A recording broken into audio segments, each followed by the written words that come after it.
चलिए, चुनाव नतीजे आ चुके हैं और ऐसे में आज हमने बाजार की चाल को संभलता हुआ भी देखा है। अब सवाल यहाँ पर ये उठता है कि अब 5 साल में आपको अपने पोर्टफोलियो में कोई थीम बेस्ड, सेक्टोरल बेस्ड या रणनीति के लिहाज से कोई खास रणनीति अपनानी है तो वो क्या हो। चुनाव नतीजों से पहले जब एग्जिट पोल्स आए थे तो हमें पॉलिसी कंटिन्यूएशन की बहुत उम्मीद यहाँ पर दिखाई दे रही थी।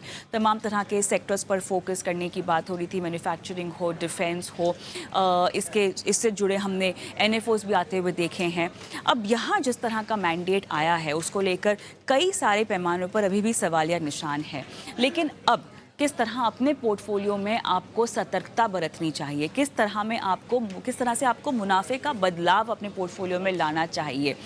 बाजार ने तो आज एक बार फिर से रिकवर होकर ये संकेत हमें दे दिया है कि अनिश्चितता का सच कोई माहौल नहीं है। अब जैसे जैसे यहाँ पे समीकरण बदलेंगे, डेवलपमेंट्स होंगी, वैसे वैसे हम बाजार की चाल में भी सुधार देखेंगे और एक क्लैरिटी मिलती हुई दिखाई देगी पॉलिसी रिफॉर्म्स को लेकर भी। लेकिन आपका पोर्टफोलियो तो आपने लंबी अवधि के लिए बना रखा है और ऐसे में पोर्टफोलियो की पंचवर्षीय योजना क्या होनी चाहिए, इसी पर फोकस करते हैं। Arnab Pandya, founder money edu school, हमारे साथ जुड़ गए हैं। तो अर्नब जी, स्वागत है आपका। और सर, स्ट्रैटेजीज़ पर तो हम आएंगे ही आएंगे, लेकिन जिस तरह से हम शो पर पिछले हफ्ते तक तमाम तरह के सेक्टर्स पर बात कर रहे थे, थीम्स पर बात कर रहे थे, थीमेटिक और सेक्टोरल फंड्स भी हमने बाजार में आते हुए देखे, एनएफओज आते हुए देखे, जिनको अच्छा खासा रिस्पॉन्स भी मिला है क्योंकि ये सारी थीम चलती हुई दिखाई दे रही थी। अब ऐसा नहीं है कि ये सारी थीम चलती हुई नहीं दिखाई देंगी, लेकिन जिस तरह का मैंडेट आया है उसमें कई तरह के सवाल अब खड़े करते हुए हमें दिखाई दे रहा है। विकसित भारत की ओर जो 2047 का विजन है उसकी ओर अब कितनी पुख्ता से एनडीए सरकार आगे बढ़ पाएगी। कोलिशन की सरकार है, कहाँ पर आपको सपोर्ट मिलेगा, कहाँ सपोर्ट नहीं मिलेगा, किस तरह के रिफॉर्म्स पर सहमति होगी, कहाँ सहमति नहीं होगी, ये कुछ ऐसी बातें हैं जो आने वाले कुछ दिनों में हमें क्लियर होती हुई दिखाई देंगी। भले ही वो 100 दिन के एजेंडे की बात हो, अगर वो पेश होता है, भले ही वो बजट की बात हो और उसमें भी अहम ऐलानों पर इंतज़ार रहेगा। लेकिन अब इस मौजूदा समय पोर्टफोलियो बनाने को लेकर ऐसे कौन कौन से सवाल हैं, सवालों की सूची की मैं बात कर रही हूँ, कौन कौन से सवालों की सूची है जो आपके पास तैयार होनी चाहिए? देखिए, अगर आप ओवरऑल सिचुएशन देखें, तो जो इलेक्शन रिजल्ट्स आए हैं, उसके बाद आपने देखा है कि कल जब विक्टरी स्पीच दे रहे थे प्रधानमंत्री नरेंद्र मोदी, तो उन्होंने बहुत स्पष्ट तरीके से अपनी जो थीम्स जो उन्होंने पहले बताई थी अपने दूसरे टर्म में, वो उनपे उन्होंने एक बार फिर से भार दिया था कि हम विकसित भारत की ओर बढ़ रहे हैं। और उन्होंने ये भी कहा था कि कौन से एरियाज में उनका फोकस रहेगा। तो इंफ्रास्ट्रक्चर तो है ही, जिन पे आपने देखा कि काम चल रहा है in terms of road, railway, ports, airports, ये सभी। दूसरी बात उन्होंने ये भी कही कि क्लीन एनर्जी हो, नई टेक्नोलॉजी हो, डिफेंस एक्सपोर्ट्स हो, ये सभी क्षेत्र पर भी ध्यान दिया जाएगा। तो इन टर्म्स ऑफ क्लैरिटी कि आगे क्या होने वाला है, धीरे-धीरे करके अगर आप देखेंगे, तो ये स्पष्ट हो जाएगा कि जिस प्रकार से पहले अपेक्षा थी कि काम कंटिन्यूटी रहेगी काम में, वो ही आपको आगे जाते हुए दिखाई देगा। अब इस समय पे एज़ एन इन्वेस्टर आपके मन में क्या प्रश्न होने चाहिए, तो वो बहुत साफ है कि पहली बात ये है कि आपको ये पता होना चाहिए कि मुझे अचीव क्या करना है और कब करना है। ये जानना बहुत ज़रूरी है, क्योंकि उसी हिसाब से आप अपना पूरे पोर्टफोलियो का एसेट एलोकेशन कर पाएँ। दूसरी बात ये है कि आपको ये भी तय करना है या पूछना है अपने आप से कि आप कितने नॉलेजेबल हो, कितना समय दे सकते हो, क्योंकि उस हिसाब से आप जब मान लीजिए कि मान आपने पोर्टफोलियो में एक सर्टेन परसेंटेज इक्विटी को दिया हुआ है, तो वो किस प्रकार से आप डिप्लॉय करोगे? क्या आप अपने आप स्टॉक सिलेक्ट करने जाओगे? अगर आपके पास नॉलेज है, समय है, ये सब करना है, तो फिर आप अपने आप कीजिए, वरना आप एक फंड मैनेजर को देके सीधा म्यूचुअल फंड का जो रूट है, वो अपना सकते हैं। तीसरा सवाल जो आपको ये भी होना चाहिए कि मुझे किस प्रकार से निवेश करना है? क्योंकि अगर आपको अपने लक्ष्य की ओर पहुँचना है, तो उसके लिए आपके पास पहले तो एक निवेश की रणनीति होनी चाहिए इन टर्म्स ऑफ कि कब आप कितनी रकम जोड़ पाएंगे और उसे आगे जाते हुए किस तरह से बढ़ा पाएंगे। क्योंकि नॉर्मली जब भी आप निवेश करते हैं तो ये एक सिंपल 6 महीने या 1 साल की प्रक्रिया नहीं होती। एक लंबी प्रक्रिया होती है over a long period of time, काफ़ी सालों के लिए करना पड़ता है और तब एक स्ट्रैटेजी होने आपके पास ज़रूरी है कि किस प्रकार से मैं इसमें निवेश करूँगा। तो ये सब प्रश्न जब आप इसका जवाब खुद ले लेते हैं, फिर आगे जाके किस प्रकार की निवेश स्ट्रैटेजी आपको तय करनी है, वो काफ़ी आसान हो जाता है। तो ये वो सवालों की सूची जो आपके पास होनी चाहिए और आपकी मौजूदा रणनीति और साथ ही आने वाले वक्त में अगर इस रणनीति के बिना पर आपने कोई आर्थिक लक्ष्य को तय कर रखा है, बांध रखा है, तो उसमें भी तब्दीली करने में काफ़ी हद तक आपको सहायता मिलेगी। अब एक्शनेबल पॉइंट्स पे हम आते हैं क्योंकि रणनीति अब किस तरह से और कैसे अपनानी चाहिए। तो कुछ होमवर्क आपको करना होगा। उस होमवर्क में से आपने एक सवालों की सूची तैयार कर ली है, लेकिन मौजूदा पोर्टफोलियो में अपना एसेट एलोकेशन अगर किसी को देखना हो अर्नव जी, मौजूदा समय में डाइवर्सिफिकेशन का संज्ञान लेना हो अपने पोर्टफोलियो में, तो वो कैसे ले सकता है? कैसे समझें कि आप वेल डाइवर्सिफाइड हैं और अगर नहीं है तो शायद ज़रूरत है? देखिए, पहले तो आपको ये देखना चाहिए कि जैसे आपने एक कोई मल्टीपल लक्ष्य तय किए हुए हैं, तो उस हिसाब से क्या आपका पोर्टफोलियो है या नहीं? क्योंकि कई बार हम देखते हैं कि लोगों का पोर्टफोलियो में जो एक्सपोज़र होता है, वो इतना कॉन्सन्ट्रेटेड होता है या 1 ही 2 एरियाज़ में होता है। तो इसका मतलब क्या हुआ कि आपने जो रिस्क लिया हुआ है, वो आपको जितना रिस्क लेना चाहिए उससे विपरीत है। तो ये आपको नहीं करना।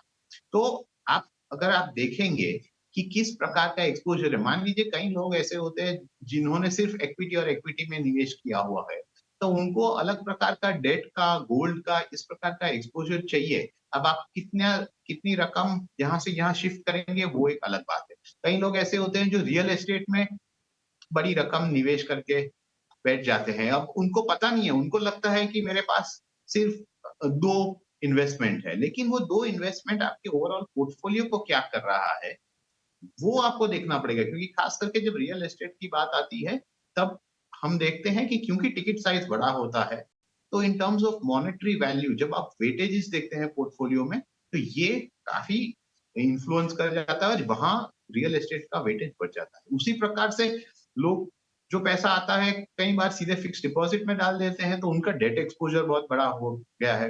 तो उनको इस प्रकार की जब आप थोड़ा लंबे समय के बारे में सोच रहे हैं, जब आप ओवरऑल देश की इकोनॉमिक ग्रोथ के बारे में सोच रहे हैं, तो उनको भी ये देखना चाहिए कि अगर उनके लक्ष्य लॉन्ग टर्म है, उनको वेल्थ बिल्ड करना है, तो वो इक्विटी में पार्टिसिपेट क्यों नहीं कर रहे हैं टू द एक्सटेंट कि उनको करना चाहिए। तो ये सब प्रकार की चीज़ें जब आप देखते हैं, तब आपको पता चलता है कि जब एसेट एलोकेशन आता है, कितना मैं इक्विटी में डालूँगा, कितना डेट में डालूँगा, कितना गोल्ड में जाएगा, कितना रियल एस्टेट में एक्सपोज़र रहेगा। तो ये प्रश्न आपको फिर सॉल्व करने में आसानी हो जाती है और ये ज़रूरी है कि आप एक डाइवर्सिफाइड पोर्टफोलियो रखें। तो यही स्ट्रैटेजी होनी चाहिए कि concentration portfolio across asset classes ना हो और फिर दूसरा जो प्रश्न आता है वो ये भी होता है कि with in the asset class भी आप एक कंसंट्रेटेड एक्सपोज़र ना रखें क्योंकि कई बार क्या होता है कि लोग इक्विटी में तो जाते हैं, लेकिन इक्विटी और वो भी म्यूचुअल फंड में भी अगर आप जाते हैं, तो जो म्यूचुअल फंड्स की कैटेगरीज़ या फंड सिलेक्ट करते हैं, वहाँ एक मिसमैच या बैलेंस नहीं रहता। तो उससे भी आपका जो रिस्क है, वो कई गुना बढ़ जाता है एज़ कम्पेयर्ड टू आपको क्या रखना चाहिए। तो ये एक बात हो गई इन टर्म्स कि आपको एक डाइवर्सिफिकेशन किस प्रकार से करना है। चलिए, तो अगर यहाँ पर बेस पोर्टफोलियो आपका मजबूत है और बाकी तमाम एसेट क्लासेस में आप अगर थोड़ा कम भी पड़ रहे हैं, तो ये वो तमाम कदम हैं जो आपको ध्यान में रख लेने पड़ेंगे। अब सवाल यहाँ पर ये उठता है कि जिस तरह का मैंडेट आया है अर्नव जी, अब इसको ध्यान में रखते हुए जो आपकी मौजूदा रणनीति है, अगर जो तो वो वेल डाइवर्सिफाइड है, तब क्या कोई तब्दीली की ज़रूरत है? मान लीजिए आपने अच्छा खासा exposure large, mid cap, small cap में रखा हुआ है, थोड़ा-सा अगर अपने रिस्क को अपने ध्यान में रखते हुए कुछ थीमेटिक सेक्टोरल एक्सपोजर भी ले रखा है, अंतर्राष्ट्रीय एक्सपोजर भी पोर्टफोलियो को देकर रखा हुआ है और बाकी एसेट क्लासेस में भी आप ठीक ठाक तरह से निवेशित हैं, तो क्या इस तरह के मैंडेट को लेकर अपनी रणनीति में किसी बदलाव की ज़रूरत है, या उसको जस का तस रहने दें अगर आप अपनी जोखिम और अपने लक्ष्यों के मुताबिक अलाइंड हैं तो?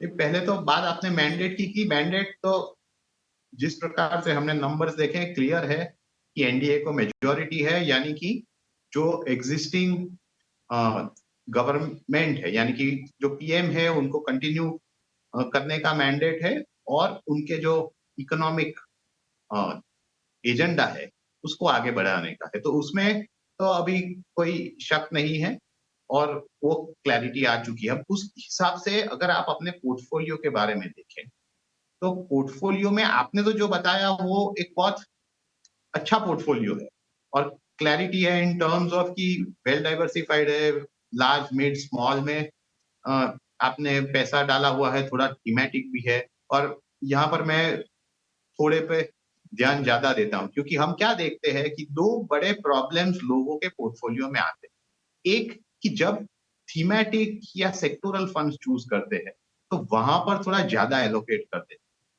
तो एज एन इन्वेस्टर अगर आपके पास थोड़ी रकम है जो which is बेरेबल for the portfolio और जो आपके गोल्स के मुताबिक है, तो उसमें थोड़ा एक्सपोजर इन प्रकार के थीमेटिक और सेक्टोरल फंड में रखने में कोई तकलीफ नहीं है।